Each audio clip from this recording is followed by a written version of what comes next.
وبعد ذلك أسماء خاتون محمد مرسلين موضوعها النظافة في الإسلام. أسماء خاتون محمد مرسلين. السلام عليكم ورحمة الله وبركاته. الحمد لله وحده والصلاة والسلام على من لا نبي بعده.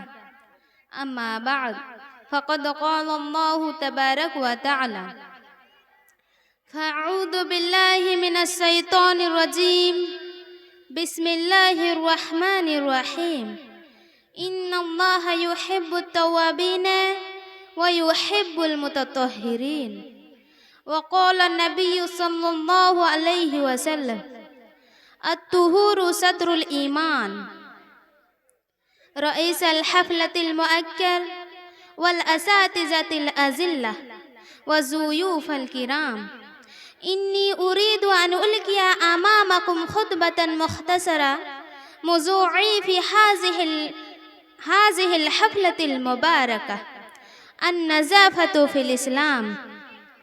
أيها المستمعون الكرام والمستمعات، النظافة لغات الطهور، وهو مصدر كالنزاف، وهي تدل على نقاء وزوال دنس. يقال نزف ينزف نزفا ونزافة.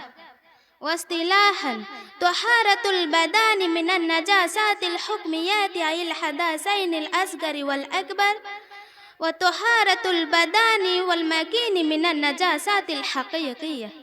أيها المسلمون، إن الإسلام هو أول دين يؤكد على متطلبات النظافة والاهتمام بمقتضياتها الاجتماعية، فإن أول آية بعد اقرأ من كتاب الله الحكيم نزلت على النبي الكريم أمر الله فيها بنظافة الظاهر والباطن، كما قال تعالى: يا أيها المدثر قم فأنذر وربك فكبر وثيابك فطهر والرجز فاهجر.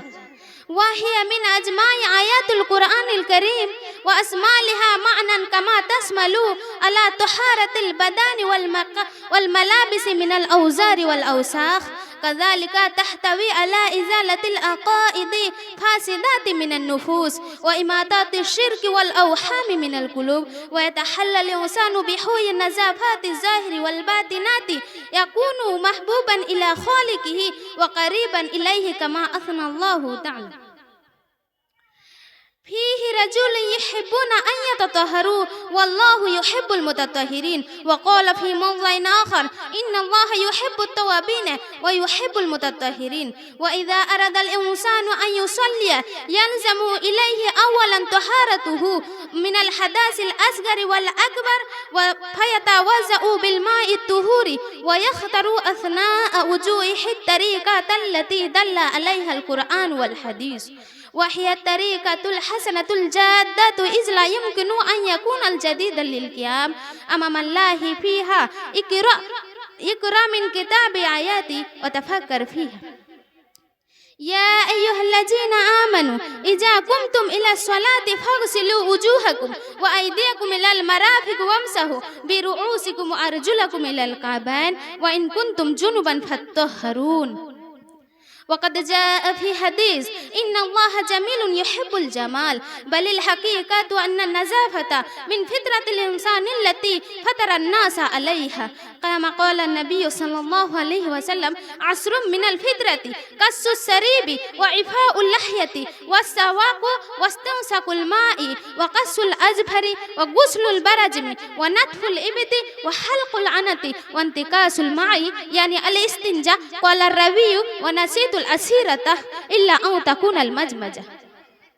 قد انكشفت الحقيقة التي لا غبار عليها، لما ذكرنا أن الإسلام جميع لكل ناحية من نواحي الحياة، سواء تتعلق بالدين أو الدنيا، كما قال الله تعالى: إن الدين عند الله الإسلام. وقال: ومن يبتغي غير الإسلام دينا فأن يقبل منه وهو في الآخرة من الخاسرين. آخرا أدعو الله تعالى أن يوفق جميعا على عمل الخير وثبت أقدامنا على الدين. آمين. ওয়া আখিরু দাওয়ানা আনিল হামদুলিল্লাহি রাব্বিল আলামিন। আসসালামু আলাইকুম ওয়া রাহমাতুল্লাহি ওয়া বারাকাতুহু।